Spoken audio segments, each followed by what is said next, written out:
ситуация у нас в Кыргызстане. Можно ли сказать, что у нас уже... Мы работаем в прямом эфире.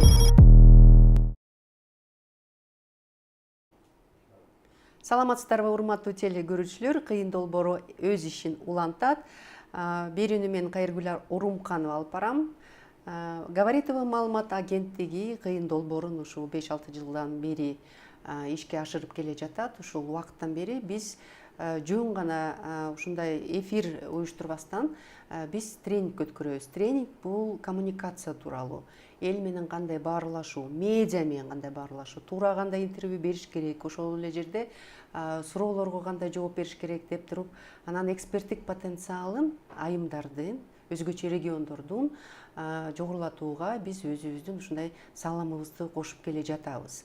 Анткени айылда же ушу элетте көтөргөн маселелер, көйгөйлөр көп, бирок ошол маселелерди көтөрчү айымдар бар. Кантип жеткирем дегенде суроолор бар да.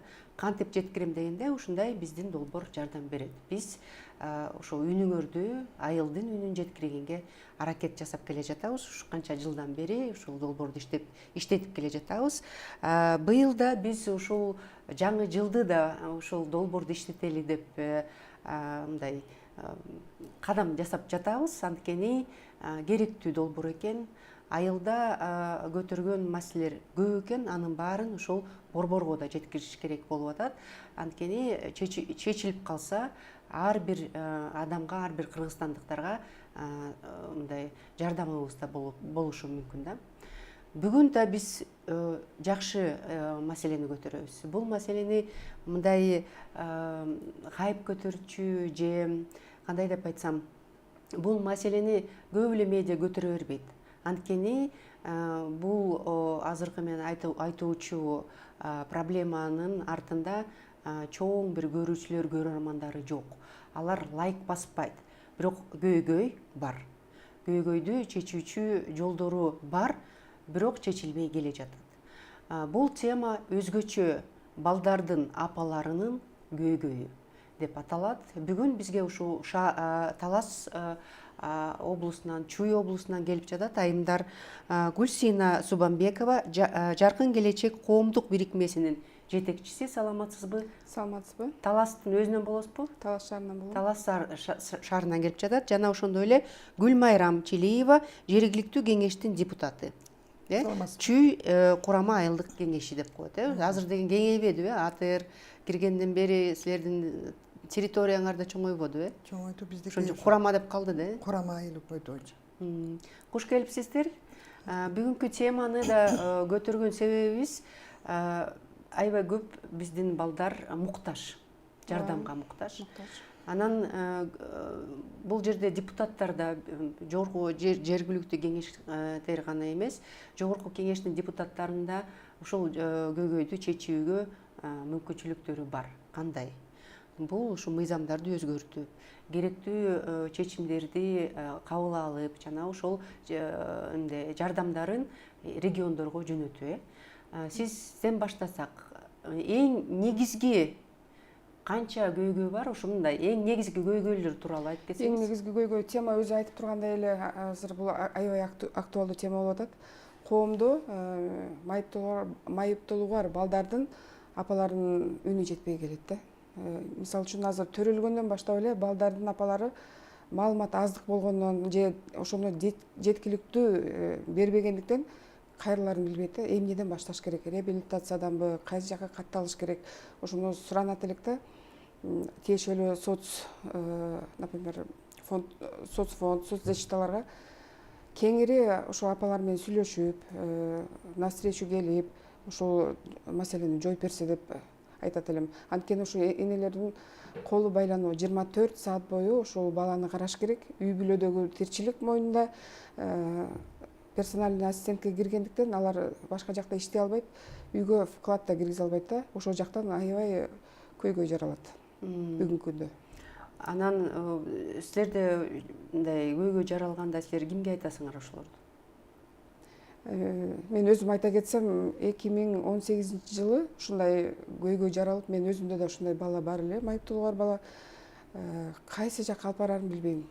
Детсадка берели десек кичике кезинде эч ким албайт. Же Албайт, үйгө нянька жалдайлы десек чоңоюп калган кызга эч ким келбейт. Анан менде уже суроо туулуп баштады да, мен бул баланы кантип коомго аралаштыра алам, кандай ишти башташ керек дегенде ошо группалардан угуп калдым. Оказывается, апалар биригип ошол жерден фонд түзгөндөр бар экен. Ошондой кеңештерди сурап атып, биз да ошо таластан ушул маселени чечип алдык. Апалар бириктик, балдардын чечилбеген суроолорун кайсы жакка кайрылыш керек. Эң биринчи соцзащитага, мэрияга кирип атып, бүгүнкү күндө ошол Жаркын келечек талас фонду түзүлүп калды. Кудайга шүгүр, 18 жаштан кийинки жогорку балдар эжеке бизди коомго аралаштырбасаңыздар, ошол жашка чейинкилер, мисалы үчүн майрамдык бир иш-чараларга катышат экен, же реабилитация бар экен, жогоркуларга жок. Биз ошону кандай кылып чечебиз? Бизде кол өнөрчү кыздарыбыз бар, балдарыбыз бар, шахматисттер бар. Биз калып кетип атабыз дегенден ошол фонд түзүлүп калды эле да. Бүгүнкү күндө мына 6 жыл болду, Кудайга шүгүр. Мындай ярмарка көргөзмөлөргө чыгарып баштадык. Жылына фестиваль өткүзөбүз ошо балдар үчүн. Ошондой эле мен энелерге кеңеш берет элем да, өзүңөр маалыматты угуп, кайрылып, изденишиңер керек. Карап отурбаш керек. Бирок ошондой эле Минздравга да, соц министрге да кайрылат элек көңүлү бурулсун кичине болсо да. Анткени алып жаткан персоналдык ассистент эч нерсеге жетпейт. Анын ичинен патент төлөйт. Ошону кичине жөлөк болун кичине көтөрүп берсе, энелер да ошо балдарды мектепке алып бара албайт, эч ким албайт буларды. Же болбосо адис окутулган эмес, балдарга мамиле кылганды билбейт. Ушул жактардан көйгөй көп жаралат. Силер ушул көйгөйлөрдү депутат катары чечип келе жатасызбы? Анан ушул көйгөйлөргө кандай кадамдар бар ушул көйгөйлөрдү чечкенге? Мындайда мен өзүм өзгөчө баланын апасы болом. Өзүңүз, Өзүм.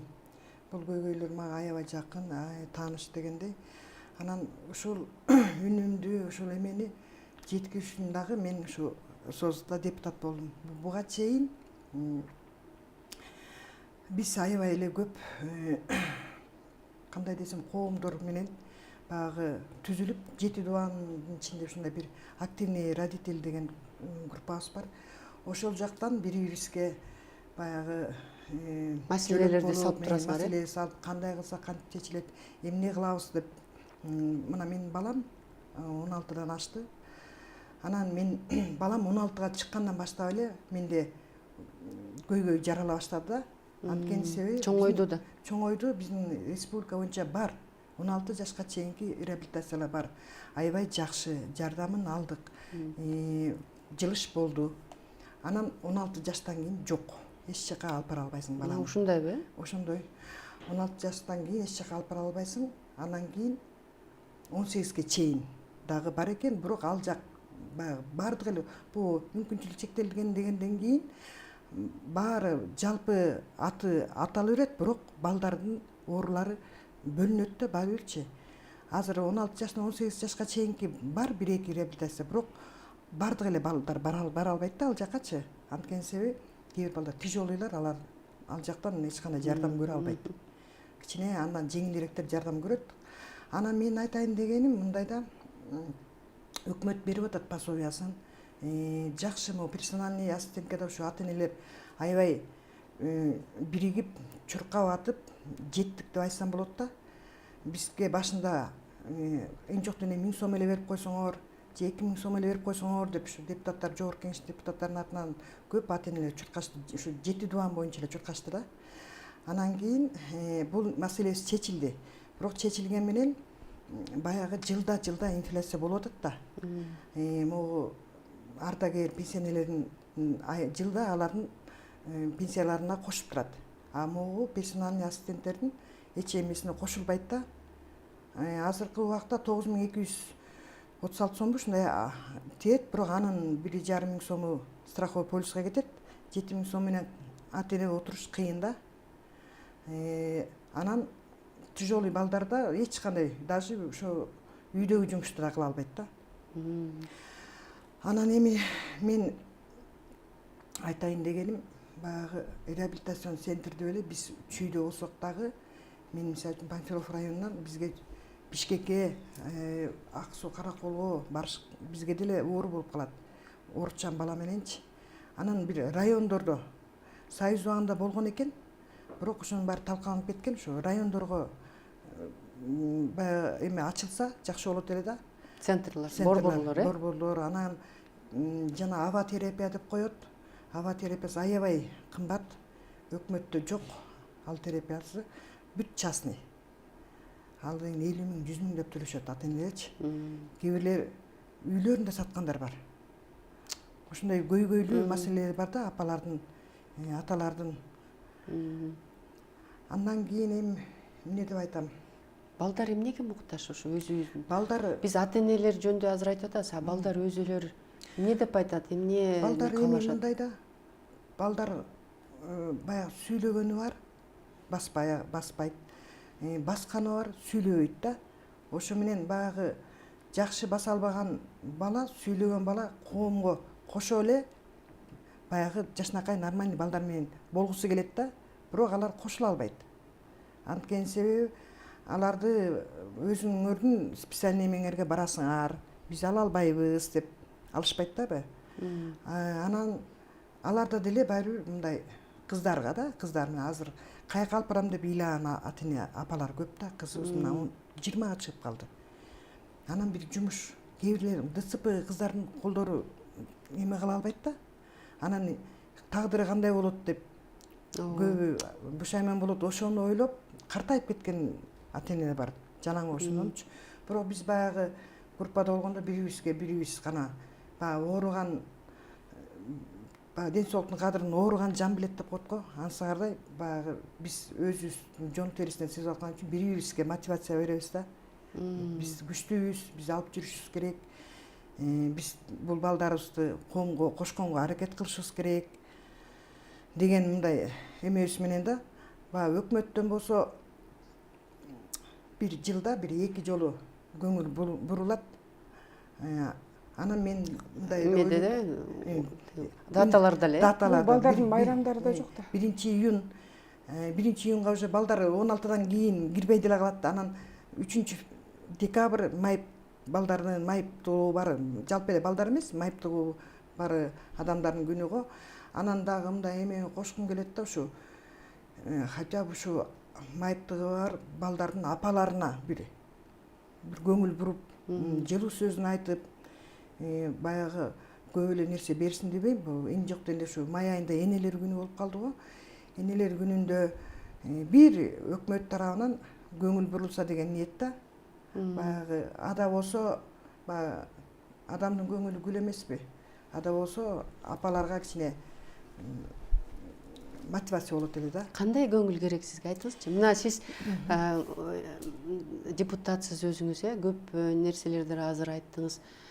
Сизге эмне керек, ошону айтып кетсеңиз, балким бизди угуп аткан ушу социалдык тармакты тейлеген биздин мен деген мырзаларыбыз көңүл буруп сизге жардам берип калаттыр. Анан сиздин арткаңыздан балким баардык ата-энелерге да жардам керек болду экен. Бизге деген эмне көңүл бурулат? Биринчиден жылуу сөз, экинчиден материалдык жардам керек.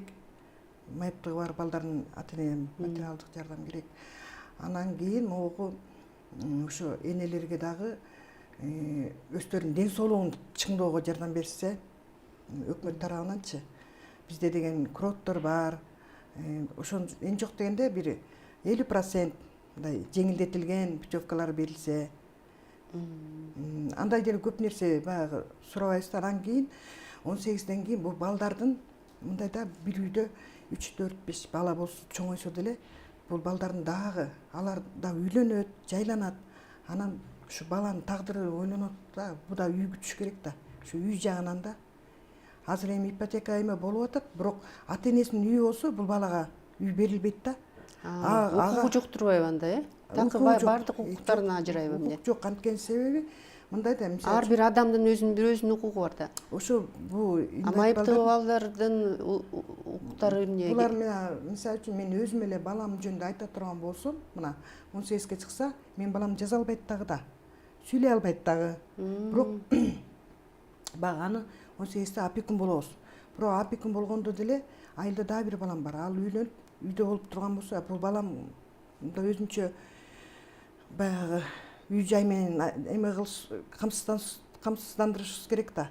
Мына ошол жактан өкмөт тараптан жок. Анткени айылда үйүң бар деп. Менин оюмча бул балдардын өздөрүнө берилсе дейм да. Эми конечно Бирок кайрылгандар бар, сөзүңүзгө аралчы. Берилбейт экен тилекке ошол каршы. мынакей. Берилбейт экен. Эмнеге?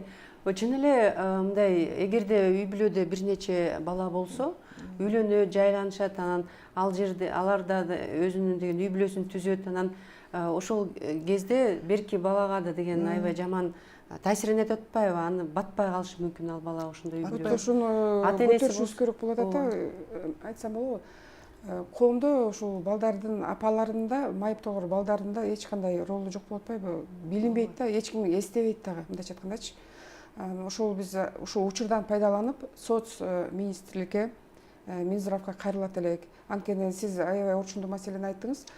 Реабилитациялык борбор ар бир регионго керек. Таласта мисалы үчүн бир дагы реабилитациялык борбор жок. Билесиздер, ушундай балдарды транспортировкалап эле Ак Сууга алып барышат. Аябай оор. Барганча бала ооруп калат. Оорулуу грипповать эткен баланы албайт. Кайра обратно келиш керек болот да. Бишкекке келет, бул жакта очередь. Очередке карайт, ал жетпейт оңой менен. Ошон үчүн ошо балдарга көңүл бурулуп, анткени бул балдарга 1 сантиметр жылышты бериш үчүн жылына 2 жолу реабилитация алып туруш керек. А бизде тилекке каршы 2 жылдап, 3 жылдап барбаган ата-энелер бар да, очередке келбей калат. Жеринен ошондой борборлор салынса, Каражат да жоктон каражат жок болуп атат. Буларга адистер да аз. Өздөрүнүн массажист болуш керек, логопед болуш керек, ЛФК инструкторлор болуш керек. Вот ошолор аркылуу балдар күндөн күнгө жанданып жылыш болот. Эгер токтоп калса, бала ордунда турбайт, ал артка эле кете берет, Ошол себептүү буларга ошондой терапия керек. Чоң борбор болбосо да, кичинекей таластын өзүнө эле салып койсо, например, ошко салып койсо, ошто бар болуш керек. Көлдө, нарында ошондой борборлорго муктаж. Анан жана сиз айтып кеткендей эле, эч кандай льготалар жок балдар үчүн, ата-эне үчүн да. Мен да ошо эжеке сиздин сөзүңүзгө кошулам.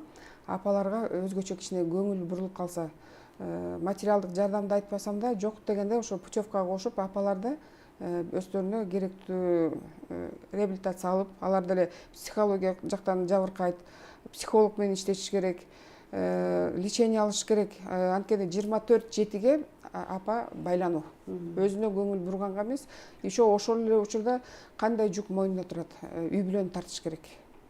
Иштейин десе иштей албайт. Иштей турган болсо, персональный ассистенттен айрылат. Вот ошондой көйгөй.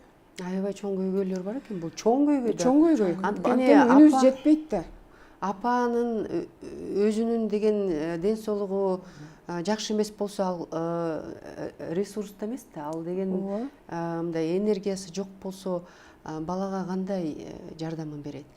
Тем более жөн мындай балдарды өстүрө албай атабыз. Канча энергия кетет. Майыптыгы бар балдардын деген талабы да өзгөчө да. Аларга да эртеден кечке чейин болуш керек, жанында болуш керек. Анан кеч келе деген ошол үйдө отуруп алып эле выгорание деп коет, мындай күйүп да кетебиз дегендей. Ошонун баарын чын эле чечүүчү бир жолдору бар экен. Анын баарын силер жаздыңар, бердиңер, берчү. Эми жаман эмес. 2017-18 жылдары бул персональный ассистент да жок болчу. Эжеке айткандай, ошо жабыла көтөрүлүп, мэриянасына маршта өткөн ошо особенный балдардын апаларычы ошентип атып, ушул жобого кирип чечилип калды да. Анда эң биринчи эле 4.000 сом болгон. Анан көтөрүлүп атып 8.000 болду. Азыр 9.000 с чем-то болуп тур, бирок ошол деле маселени чечпей атпайбы? Бир баланын эле подгузнигине канча турат? Анын тамак ашы да өзгөчө болуш керек. Дарылары канча? Ошонун эч кандай немесин чечпейт. Бирок ошо мен кошуп берсе деген мен сунуштайт элем да. Жок деген 10.000ге кошуп берсе, страховой полистен тышкары.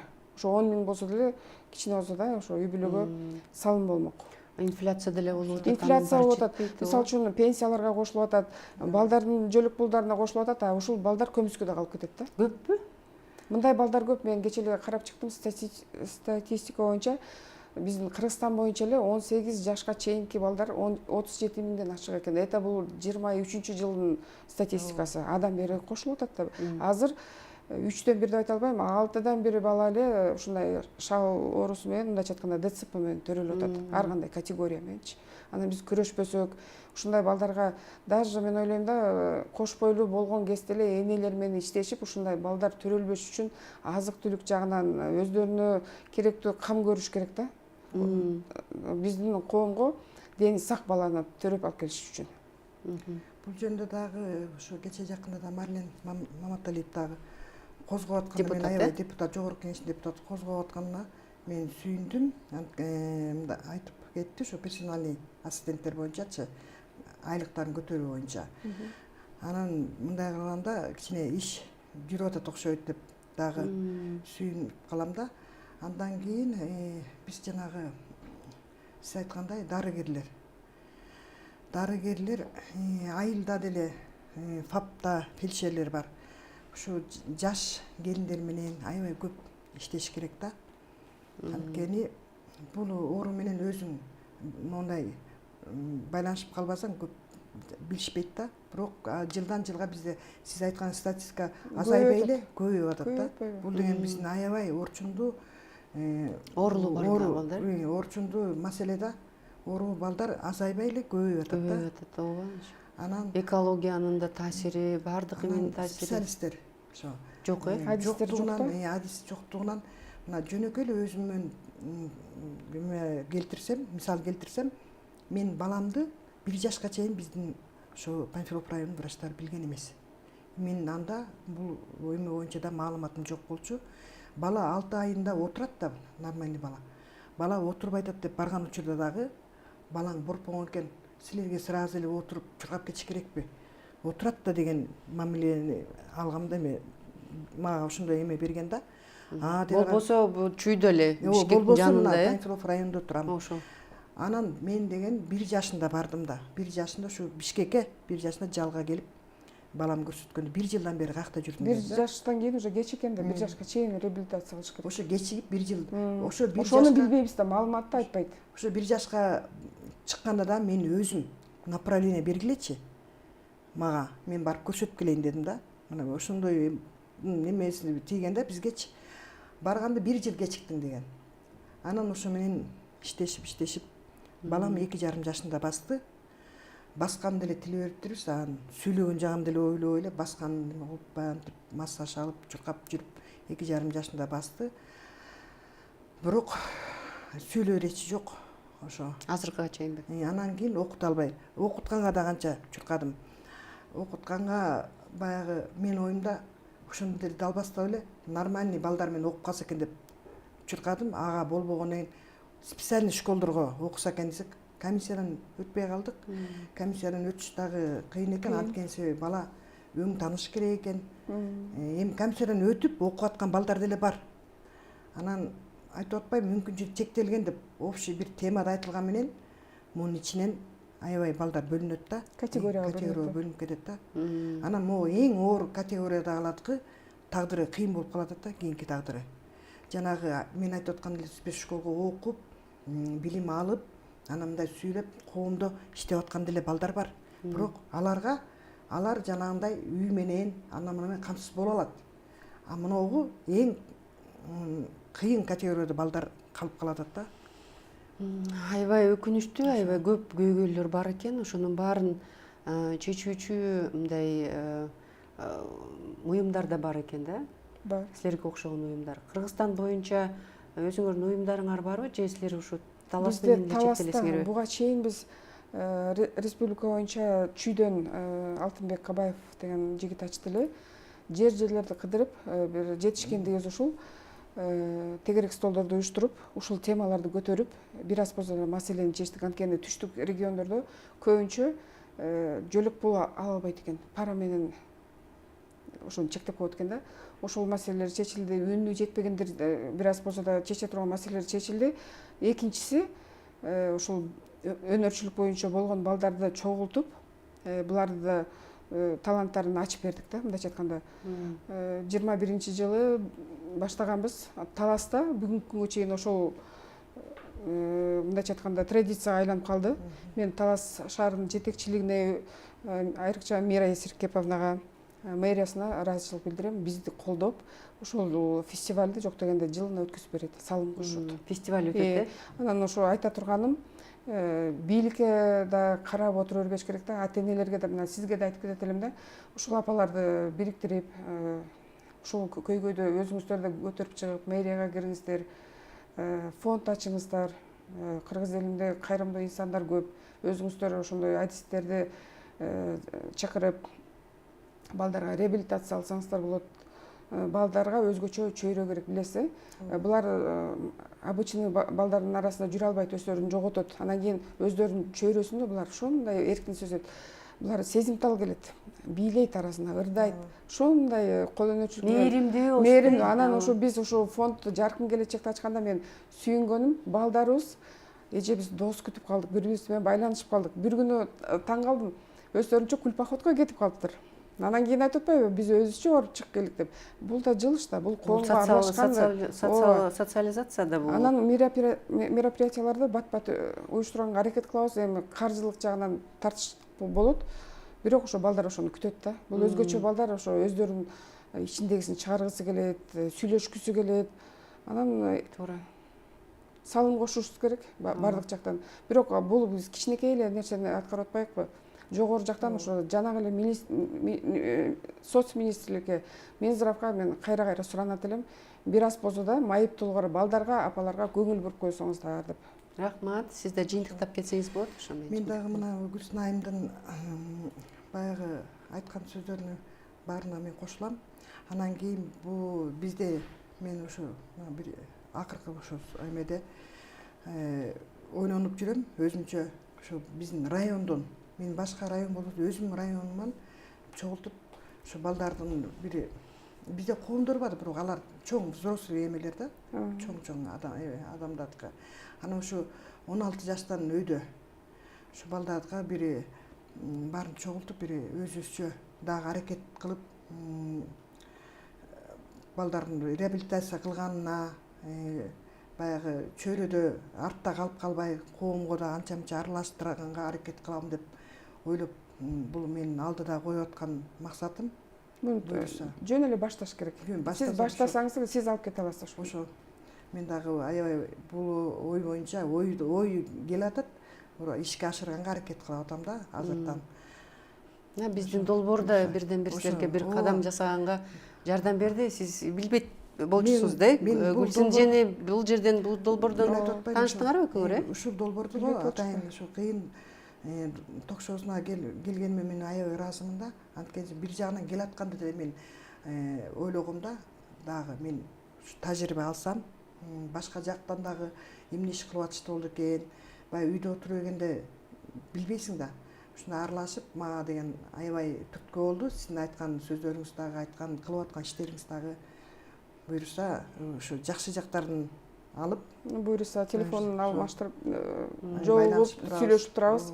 Анан мен да учурдан пайдаланып, кыйын долбооруна катышканыма аябай кубанычтамын. Мен программаны окуп чыкканда мындай деңгээлде болот деп ойлогон эмесмин, мындай эле үстүртөн карап койгом да. Бирок жакшы болот деген сезим бар болчу. Анан өзгөчө ыраазычылык сизге, Рима эжекеге ушундай уюштуруп берип, мыкты тренерлерди чакырып, бизде мындайча айтканда аябай 180 градуска ой жүгүртүүбүздү өзгөртүп койдуңуздар. Анан эми ушунун баардык алган билимибизди биз эми тынч отура албайбыз. Буну биз кайрадан эле иштеп чыгып, өзүбүздүн да кошумчалап туруп, дагы алдыга жылы беребиз. Ийгилик силерге.